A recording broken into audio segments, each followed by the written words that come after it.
Effectivement, en fait, il y a eu deux archives, deux séries d'archives. Il y a eu des archives libournaises qui ont été rapidement enlevées après le décès du ministre, quasiment 8 jours après,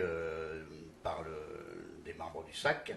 Et ensuite, les archives parisiennes de 15 ans de ministère sont arrivées par des camions de la gendarmerie.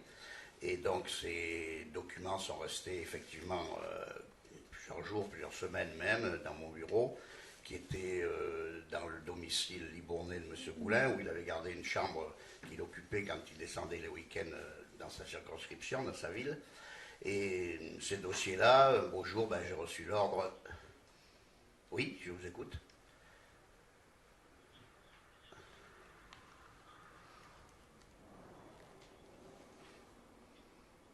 Alors là, effectivement, de sa main, je ne sais pas, c'était plutôt tapé à la machine, mais enfin, c'était un double de courrier qu'il adressait à des amis, à des proches, où il disait effectivement qu'il avait quelques problèmes avec des gens de son propre parti politique, et oui, tout à fait, il écrivait le grand de ma peau.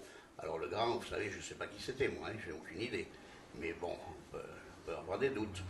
Mais bon, c'est vrai qu'il a écrit ça, tout à fait.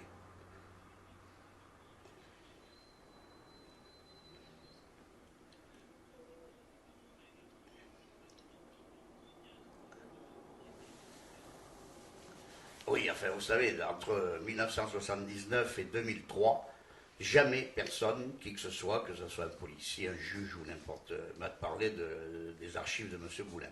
En 2003, Benoît Colomba, pour France Inter, est venu m'interviewer.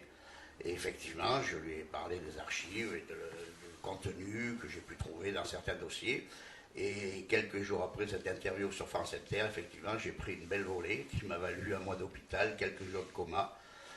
Voilà, puis je m'en suis sorti pas sans trop de dégâts, heureusement.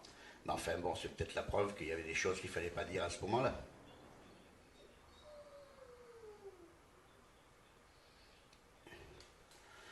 Bah écoutez, la vérité, je crois que, enfin, ça fait 38 ans qu'il y a, pour certaines personnes, il n'y a aucun doute. Hein. En particulier dans le Libournais, il n'y a jamais eu le moindre doute pour savoir si M. Boulin s'était suicidé ou s'il avait été assassiné.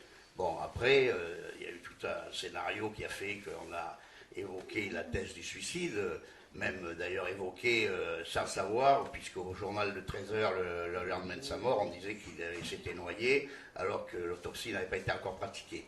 Et puis ça a été l'omerta après pendant quelques mois, quelques semaines, quelques années, et puis petit à petit les langues se délient. Alors aujourd'hui peut-être qu'on arrivera, la vérité on la connaît, mais enfin maintenant il faut savoir, il faut que l'État reconnaisse que, ne serait-ce que pour, si vous voulez, pour ses descendants, quoi. Moi, je pense que c'est très important pour sa mémoire, pour son honneur, pour sa famille, c'est important.